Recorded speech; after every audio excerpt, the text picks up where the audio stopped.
Next, from the state capitol, we speak with Ben Schwarm of the Illinois Association of School Boards and hear why they were concerned about a proposal to shift the future cost of teachers' pensions to local school districts. This runs about 10 minutes.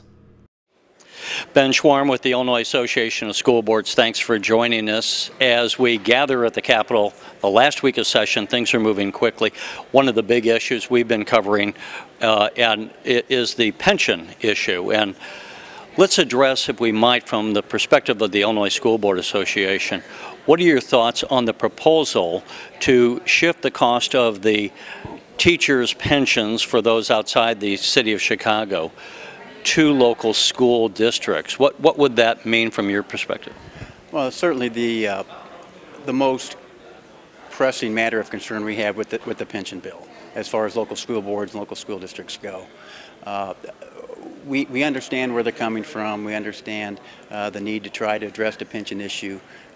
We have been in discussions with the leadership, with the governor's office, Speaker Madigan, President Cullerton. We're very appreciative that they've called us in to talk about the issues. That was really the one hump we have yet to get over. We told them from the beginning we wanted to be part of the solution and not part of the problem.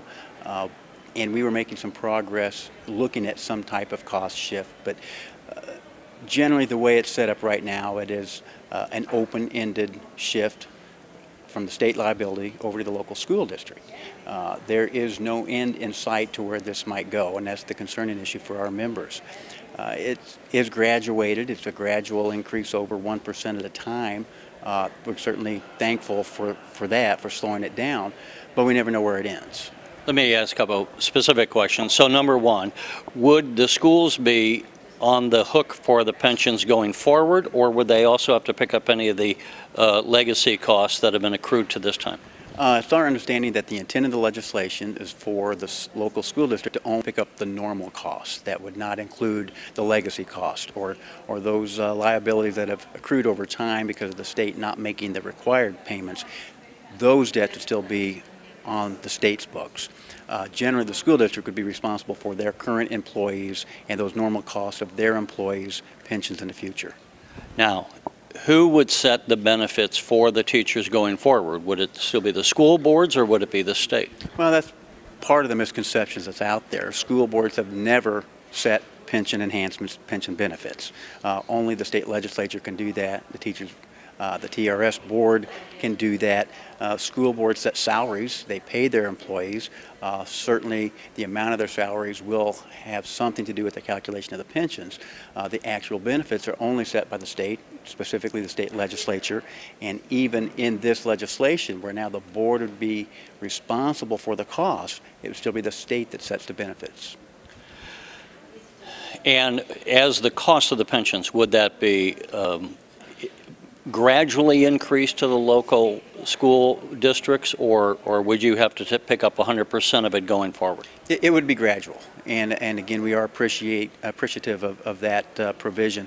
Generally, it would not start in this next fiscal year, FY13, but it would start in fiscal year 14, which would be generally July 1 of next year, where a school district would pick up 1% of their teachers' payroll.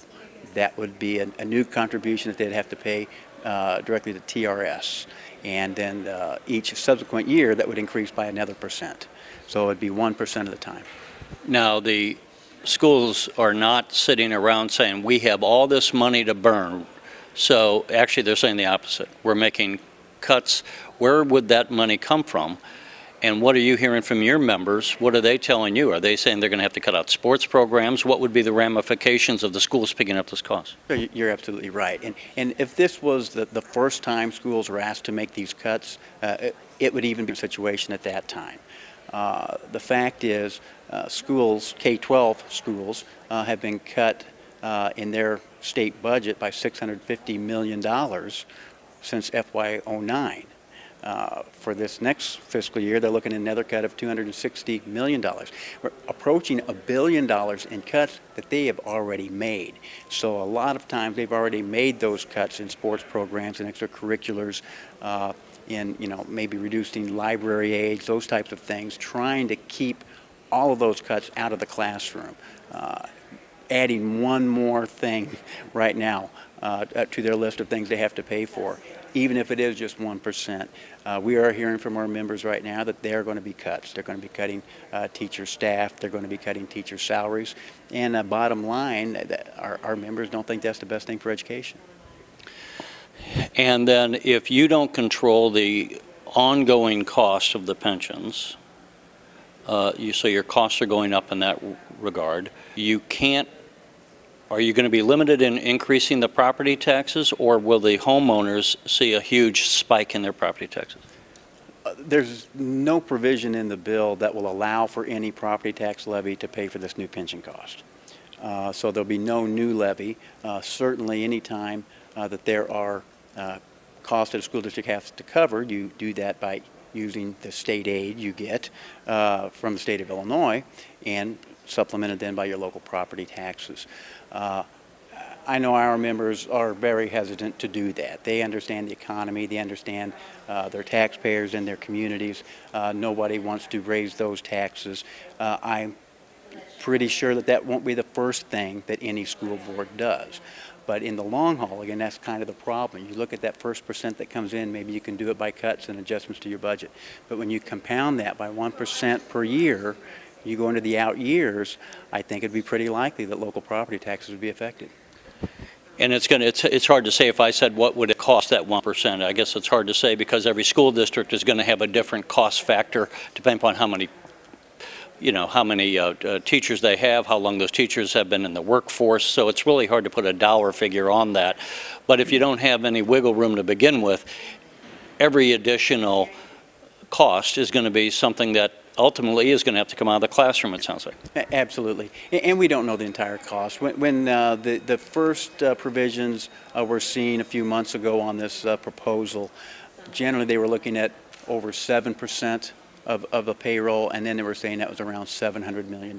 So I'm assuming a round figure would be $100 million statewide, but you're right. For each individual school district, that number is going to be different based on how many employees you have, what the salary schedule is in that district, and then, of course, you're going to have to make your cuts accordingly. And then last question, your schools get their money not only from the property taxes, but they go out and borrow when you want to build some facility or whatever. What is that going to do to the school district's ability to borrow when your costs are going up and your income is almost capped? It's not going to be good for the local school district. And if you remember back in the fall, one of the big prompters of this type of legislation for legislators was that the investment groups were saying we're going to have to raise your rates because of all of your debt. This shift simply moves those numbers off the state ledger. So Moody's will like that when they look at the state ledger and automatically puts those liabilities on the local school district. And Moody's has already issued a statement saying that they are now going to have to look closer at local school districts and their bond ratings, because now they have this new liability on their books. And yes, it's going to end up costing school districts more for your bonding projects. So as somebody pointed out, you're not getting rid of the debt, you're just shifting it to the taxpayers in the form maybe of property taxes instead of income taxes, but the debt remains there to be paid. That argument can certainly be made. All right, Ben Schwarm, thank you for joining us. Thank you. You're watching the Illinois Channel, an independent nonprofit corporation formed to provide gavel-to-gavel coverage of Illinois state government and other public affairs events taking place across Illinois.